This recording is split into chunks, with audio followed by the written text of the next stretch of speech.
pouvoir. Oh, il y a un puissant pouvoir, merveilleux pouvoir, pouvoir dans le nom de Jésus. Il y a un puissant pouvoir, merveilleux pouvoir, pouvoir dans le nom de Jésus.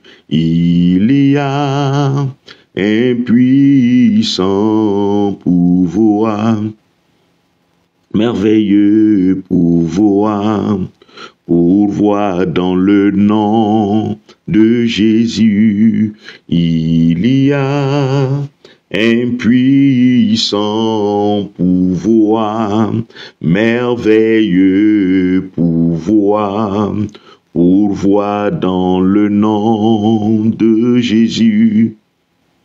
Il y a un puissant pouvoir, un merveilleux pouvoir, pouvoir dans le nom de Jésus.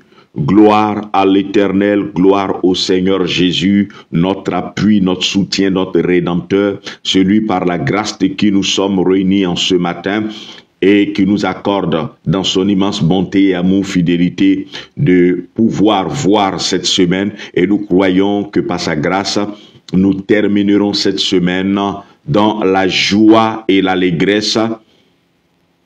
Au nom de Jésus-Christ de Nazareth, bienvenue sur l'autre côté du Jourdain, une page chrétienne qui parle de Christ crucifié et ressuscité des morts, le seul qui a eu pouvoir et autorité sur la mort. Alors ce matin, je veux t'inviter, si tu ne connais pas Jésus ou si tu as appris ou entendu que ce sont des histoires dormies debout, ce sont des fables, ce sont des paroles à endormir la conscience de l'homme, je veux te faire comprendre qu'il n'en est rien. Jésus est bien réel. Jésus il est plus réel que tu ne peux l'imaginer. Il est certes invisible, mais il est aussi vivant et puissant que tout ce que tu peux appeler puissance. Et au-delà de lui, en dehors de lui, il n'y a point de salut.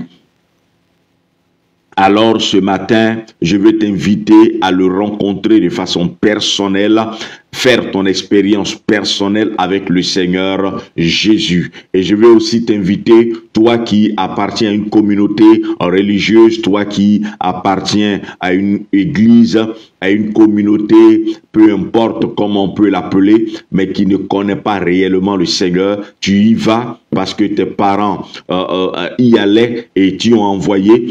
Et tu y vas peut-être parce que ton conjoint ou ta conjointe y va, alors pour lui faire plaisir et pour faire bien, tu y vas aussi. Je veux vraiment t'inviter à prier pour dire simplement: Seigneur Jésus, je veux faire la rencontre personnelle avec toi, je veux te rencontrer, je veux te connaître, je veux marcher avec toi, je veux savoir qui tu es et vivre avec toi. Je veux devenir ton enfant et je veux que tu sois mon Père et mon Sauveur. Juste après ces paroles, le Seigneur commencera à intervenir dans ta vie pour que véritablement tu puisses le connaître et le rencontrer, et ce de façon personnelle.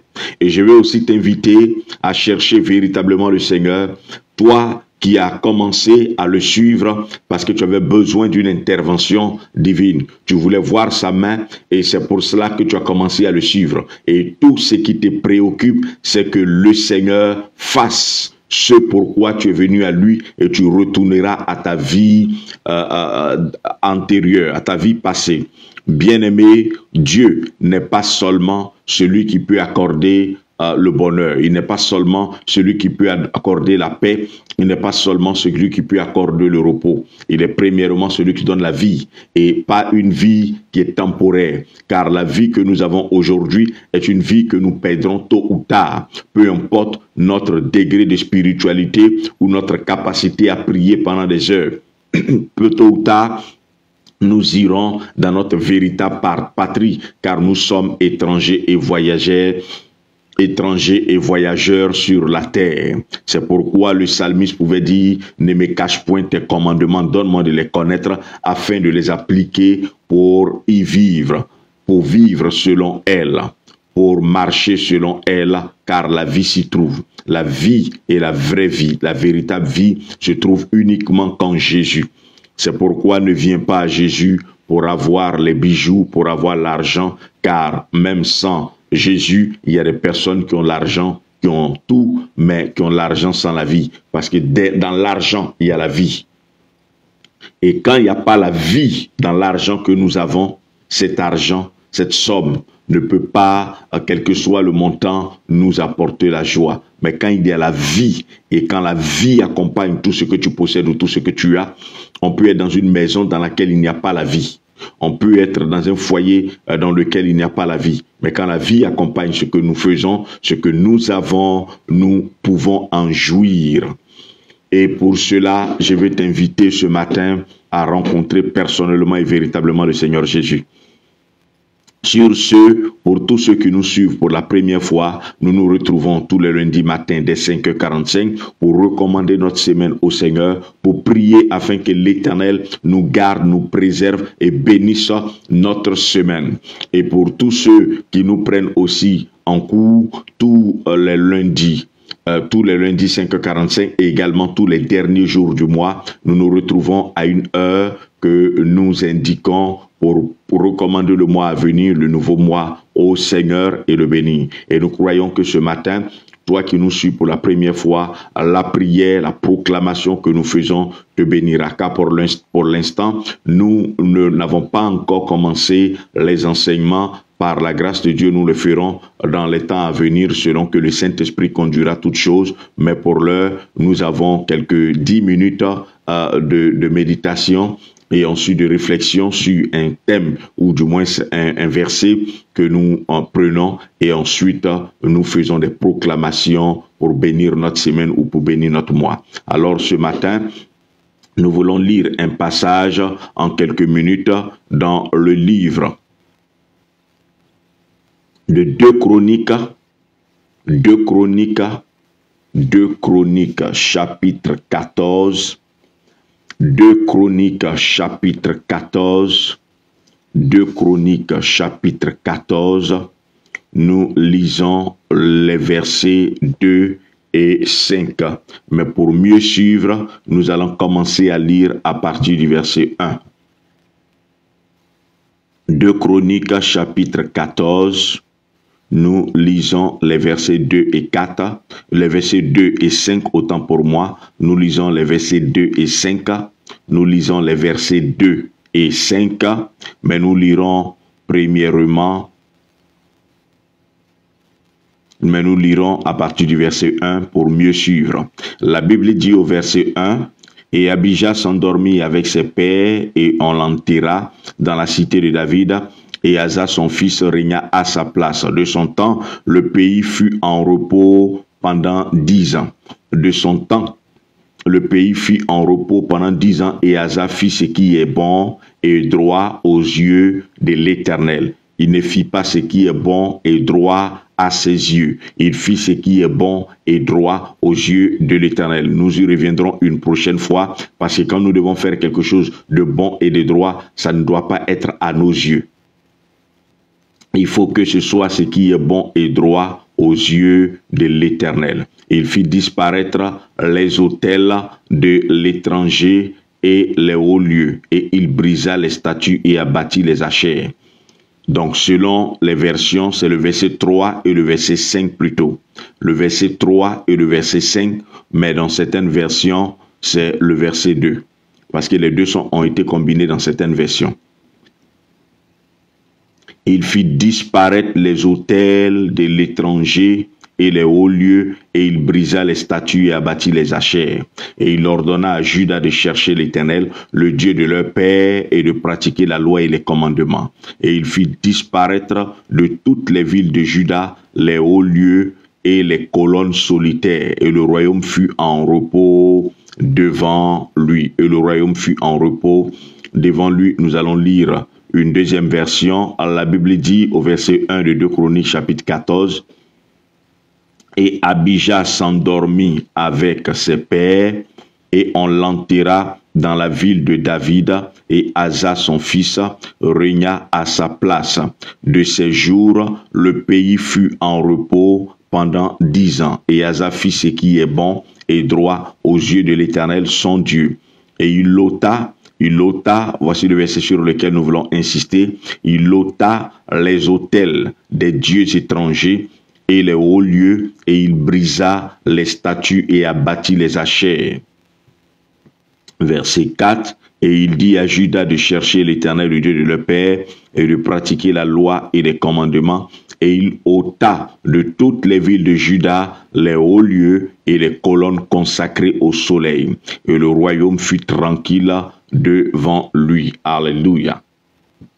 Version second, la Bible dit, on va lire seulement les versets 3 et verset 5, la Bible dit, il fit disparaître les autels de l'étranger et les hauts lieux, il brisa les statues et abattit les idoles, il ordonna à Judas de chercher l'Éternel, le Dieu de ses pères, et de pratiquer la loi et les commandements, verset 5, et il fit disparaître de toutes les villes de Juda les hauts lieux et les statues consacrées au soleil. Et le royaume fut en repos devant lui. Il fit disparaître de Juda les hauts lieux et les statues consacrées au soleil. Et le royaume fut en repos devant lui. Alléluia. Que le Seigneur te bénisse abondamment, toi qui nous suis ce matin. Voici que tout au long de ce mois de juillet, nous sommes en train de parler du repos. Et l'Éternel accordera le repos à la vie de quelqu'un.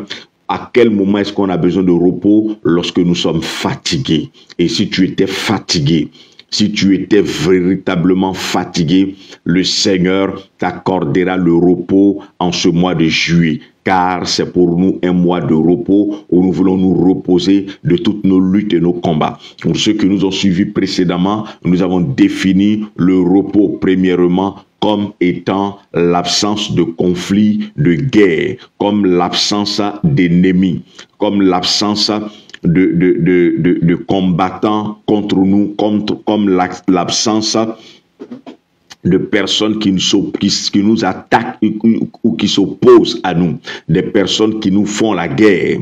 Lorsque nous sommes dans la tranquillité, nous sommes dans le repos. Lorsque nous n'avons plus de lutte et de combat, et ces luttes, nous l'avons dit, ces luttes peuvent être internes, ces luttes peuvent être intérieures, ces ennemis ou ces adversaires.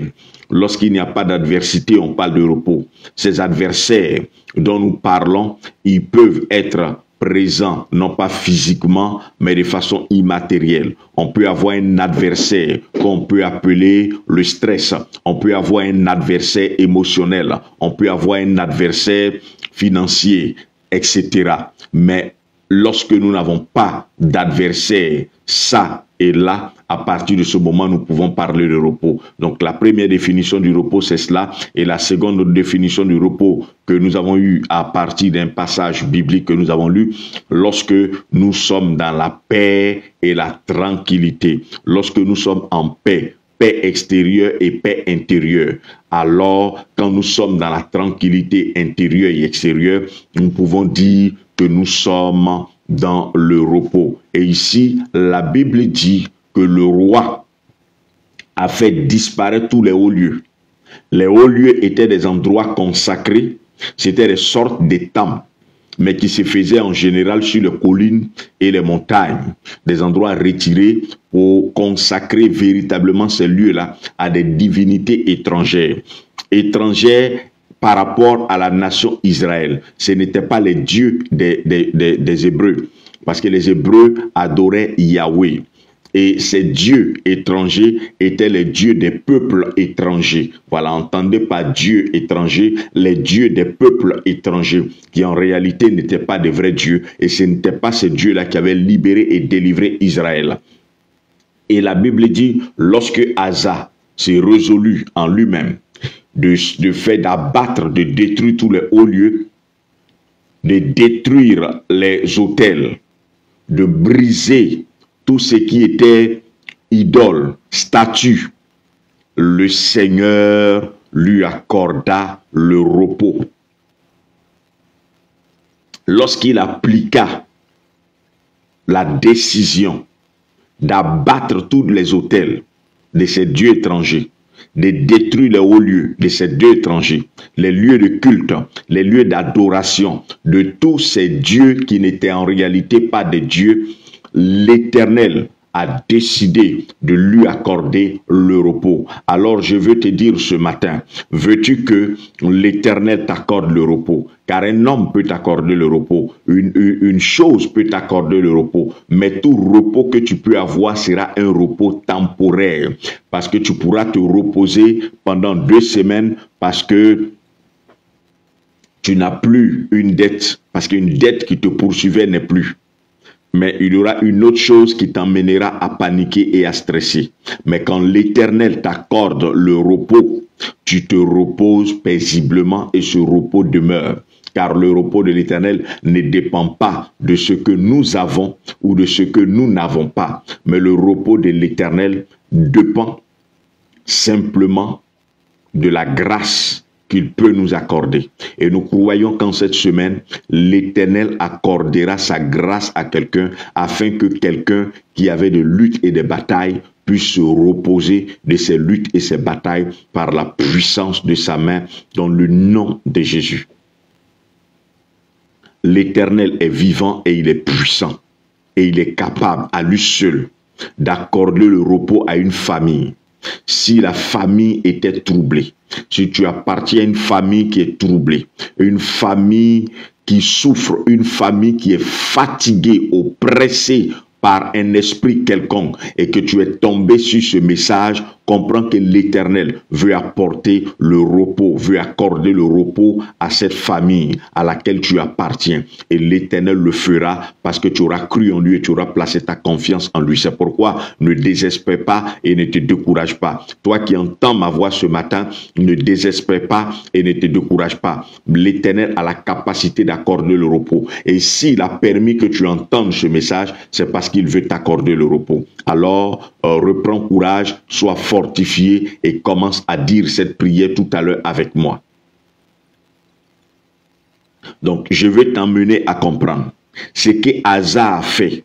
Pourquoi Asa a eu le repos tout au long de sa vie pendant 10 années. Il n'y a pas eu de lutte, il n'y a pas eu de combat, il n'a pas été persécuté, il dormait tranquille. C'est simplement parce que Asa a décidé de détruire les autels, retirer tout ce qui était au lieu, abattre les statues, faire disparaître les statues. En d'autres termes, Asa le roi avait décidé d'en finir avec tout ce qui était idolâtrie, tout ce qui était idole sur le territoire d'Israël. Asa avait décidé de s'en séparer. Alors ce matin, je vais te faire comprendre que le repos, il est possible avec l'Éternel et on peut véritablement vivre le repos avec le Seigneur. Mais la première chose qu'il faut faire, c'est de renverser les autels sur notre territoire, les autels qui sont dans notre vie, que nous avons bâti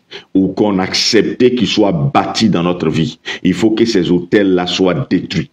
Ensuite, il faut casser tout ce qui est statue, tout ce qui est idole. Les statues sont en réalité des idoles. Tout ce qui est idole dans notre vie. Autrement dit, tout ce que nous considérons comme divin, tout ce que nous avons mis en tête de liste comme importance, et Dieu suit sur notre liste en tête d'importance. Nous avons mis certaines idoles, certaines statues, nous avons construit des hauts lieux, nous avons bâti des autels dans notre vie, et ces autels nous les avons bâtis volontairement pour adorer certaines choses, pour donner une place de Dieu à certains éléments de la nature ou à certaines personnes. Nous avons décidé, accepté d'idolâtrer certaines choses ou certaines personnes. Nous les avons rendues au niveau de Dieu. À partir de cet instant, les choses ont commencé à devenir difficiles, il nous appartient de revenir à l'Éternel, de lui accorder la place qui lui convient, de lui donner sa place dans notre cœur et dans notre vie. C'est à partir de là que nous commencerons à connaître le repos. Tu ne peux pas expérimenter un véritable repos si dans ta vie il y a des statues, si dans ta vie il y a des idoles. Tu ne connaîtras pas véritablement le repos. Pour que tu expérimentes le repos, pour que tu connaisses véritablement le repos, tout ce que tu as conçu, tout ce que tu as érigé, tout ce que tu as élevé au rang de Dieu, tout ce que tu peux adorer, tout ce qui prend la place de Dieu dans ton cœur, dans ta vie, c'est ça une idole, c'est ça la statue de laquelle nous sommes en train de te parler. Toutes ces choses-là, tu dois les éliminer et les supprimer comme le roi Asa l'a fait. Avant que tu ne le fasses, tu ne connaîtras pas véritablement et profondément le repos. Ça passe d'abord par là. C'est le préalable. Lorsque Asa a décidé d'éliminer tout ce qui est statut sur son territoire, lorsqu'il a décidé d'abattre toutes les statues, de détruire tous les autels, de renverser tous les hauts lieux, de les éliminer, c'est à partir de cet instant que le repos a commencé dans sa vie. Ce que le Seigneur attend de nous en cette semaine, c'est que nous fassions la liste de tout ce à quoi nous avons donné une place prépondérante, où nous l'avons mis derrière, et nous avons mis ces choses-là en avant. Ça peut être notre foyer. Notre foyer passe avant Dieu. Ça devient une statue dans notre vie. Ça devient une idole. Et Dieu vient ensuite. Tout ce que nous érigeons au rang de Dieu, ça peut être nos enfants qui sont devenus nos idoles. Dieu vient après nos enfants. Nos enfants d'abord, Dieu vient ensuite. Et je veux dire, ce que nous appelons idole, ce n'est ou statue, ce n'est pas une chose qui est faite de façon inconsciente et circonstancielle, non. Ce n'est pas qu'un jour ou une heure ou en 2 minutes, tu as considéré une chose plus que Dieu. Ça, c'est un péché, mais ce n'est pas véritablement une statue que tu as érigée, parce que c'est une chose que tu as fait rapidement sans faire attention. Mais nous parlons des choses qui font partie de notre vie. Ça veut dire que ta vie est devenue, cette chose-là a pris une place dans ta vie. Elle fait partie de ta vie comme Dieu, comme placé avant Dieu. Ça peut être ton enfant qui dans ta vie de tous les jours, c'est pas un seul jour, c'est pas une heure. Dans ta vie, ton enfant vient avant Dieu. Ton enfant d'abord et Dieu vient ensuite. Il n'y a rien qui doit prendre la place de Dieu. Ce que tu peux idolâtrer, c'est ça la statue que tu as érigée dans ta vie. C'est ça le monument que tu as construit. Dieu doit venir avant tout parce que tes enfants, c'est l'Éternel qui te les a donnés et il peut te les reprendre. Tu n'aimes pas Dieu, tu n'aimes pas tes enfants plus que l'Éternel les aime. Si c'est ton travail qui passe avant Dieu, Dieu peut attendre, Dieu doit venir après. Mais ton travail doit venir d'abord. C'est ton travail. Tu peux te battre, tu peux donner ta vie, tu peux mourir pour ton travail, tu peux faire tout pour ton travail. Et ensuite, tu feras pour l'Éternel. C'est pourquoi, lorsque cet homme lui a dit, laisse-moi d'abord ensevelir mon père et ensuite je te suivrai. C'est-à-dire Jésus passe après l'ensevelissement de son père. Là, c'était temporaire, c'était circonstanciel. Mais il avait mis Dieu après. Mais ici, ce dont nous parlons en termes de statut d'idole, c'est lorsque nous avons mis des choses dans notre vie et ce au quotidien. Notre argent, la quête, l'argent passe avant Dieu. Dieu vient après. On peut prier le Seigneur, on peut l'adorer, on peut aller au culte, on peut participer à des veillées de prière, à tout. Mais notre quête d'argent doit passer avant. Dieu doit venir après. Quand on a fini de chercher l'argent, c'est à partir de ce moment-là qu'on peut se souvenir de Dieu. Et cela depuis notre cœur. Lorsque ça finit par gagner nos pensées, notre cœur, ça devient une idole. Lorsque ça n'a pas touché notre cœur, lorsque ça n'a pas gagné notre pensée, et c'est juste une action que nous posons sans vraiment prêter attention, à partir de ce moment-là, ce n'est pas une statue que nous avons érigée. Mais lorsque la chose commence à gagner notre cœur, je vais chercher d'abord l'argent. Je vais d'abord, ça peut être même un artiste que nous pouvons idolâtrer. Pour nous, cet artiste-là, ou cette personne, ou notre père, ou notre mère, passe avant Dieu. Il faut, c'est-à-dire Dieu doit attendre lui d'abord. Et vous savez, souvent, le Seigneur a retiré ces choses-là de notre vie. Il a retiré souvent certaines choses ou certaines personnes de notre vie parce que pour ne pas nous perdre, pour nous gagner.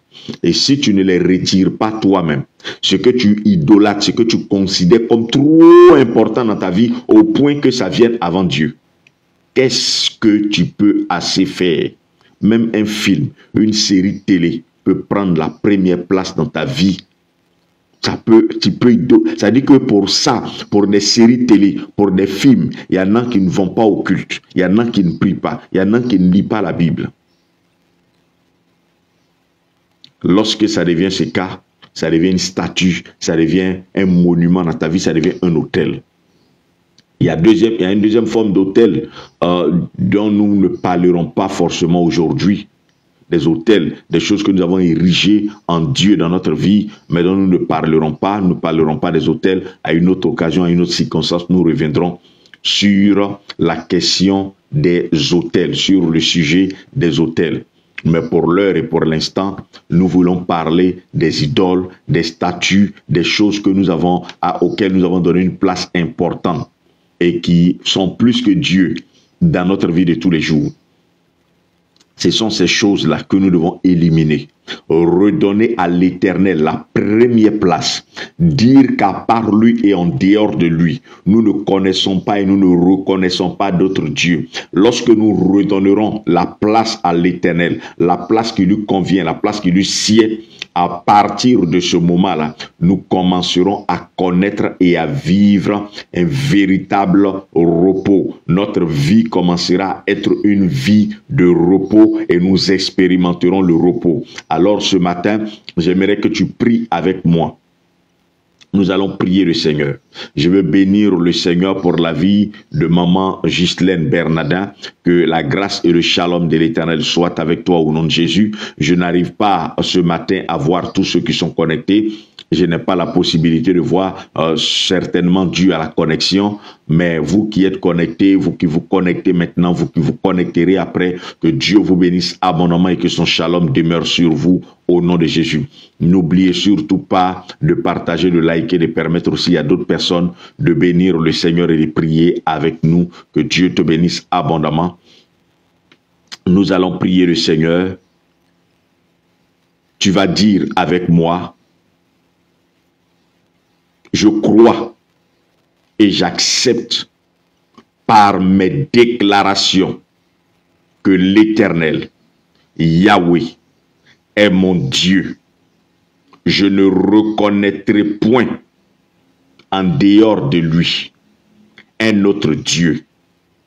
Je décide et j'accepte d'éliminer tout ce que j'ai élevé inconsciemment, volontairement, au rang des dieux dans ma vie. Tout ce que j'ai élevé comme Dieu dans mon cœur, sans le vouloir, sans le savoir, je déclare ce matin que je retire toutes ces choses de mon cœur, que ce soit un être humain, que ce soit un objet, tout ce à quoi je me suis attaché et que j'ai mis au premier plan, en mettant le Seigneur au second plan, faisant de ces choses des statues, des idoles dans ma vie, je les supprime de mon cœur. Nom de Jésus. À partir de cet instant, je déclare que l'Éternel est la merveille de ma vie. Le Seigneur est la quête première de mon cœur. Je le recherche premièrement. Et je mets l'Éternel au-dessus de tout dans ma vie. Je refuse d'aimer quoi que ce soit plus que Dieu. Je refuse d'aimer une personne, l'argent, les biens de la terre, plus que Dieu. Tout ce que j'avais mis en avant, au devant de Dieu, sans le savoir, mettant ainsi le Seigneur en arrière-plan, j'accepte ce matin de les écarter, de mettre Dieu avant, et ces choses-là et ces personnes. Ensuite, nom de Jésus, je déclare que je ne mettrai plus d'idole dans mon cœur. Toutes les statues que j'ai érigées, consciemment ou inconsciemment, j'accepte de les détruire de ma vie au nom de Jésus. Je ne reconnais que Dieu en l'Éternel, Yahweh, au nom de Jésus. Aucune autre chose n'a de place de divinité dans mon cœur, dans ma vie, au nom de Jésus. À partir de cet instant, je crois que l'Éternel m'accorde le repos, non pas un repos temporaire, non pas un repos défini par le nombre d'années, mais un repos qui me poursuivra, un repos qui m'accompagnera tout au long de ma vie sur terre, au nom de Jésus. J'expérimente ce repos en cette semaine et je l'expérimente tout au long de cette année et je déclare que ce repos m'accompagne au nom de Jésus. Les combats, les luttes, les peines, les douleurs s'interrompent dans ma vie, nom de Jésus, car l'Éternel m'accorde le repos dans chaque aspect de ma vie, au nom de Jésus. Je déclare qu'en cette semaine, je connais la paix et la joie au nom de Jésus, parce que je vis dans le repos de l'Éternel. En cette semaine, je suis vainqueur dans tous les combats, dans toutes les luttes dans lesquelles m'emmèneront mes adversaires. Je les vaincrai. Tout adversaire nommé accident, je le soumets à l'autorité de Christ dans ma vie, dans la vie de mon épouse et de mes enfants. Au nom de Jésus, tout ce qui se lèvera contre moi en cette semaine, je l'écraserai, car l'Éternel m'accorde le repos. Tout adversaire connu comme inconnu est vaincu d'office en cette semaine par la main du Tout-Puissant qui me garde, me préserve et me sécurise au nom de Jésus. Tout adversaire nommé maladie est vaincu d'office par la puissance de l'Éternel. Tout ce qui me donnera de m'inquiéter ou de me soucier est brisé d'office, car l'Éternel m'accorde en cette semaine le repos au nom de Jésus. Amen. Amen, amen, amen. Maman Diomandé Cécile, que le shalom de l'Éternel soit avec toi et que l'Éternel te bénisse abondamment. Bonne arrivée et que la grâce de Dieu soit avec toi. Et shalom également à tous ceux qui partagent Maman Angelica, Maman Larissa, Maman Philomène, Maman Cablan, vous tous, que Dieu vous bénisse abondamment et que le shalom de l'Éternel demeure sur votre vie dans le nom de Jésus-Christ de Nazareth. Shalom.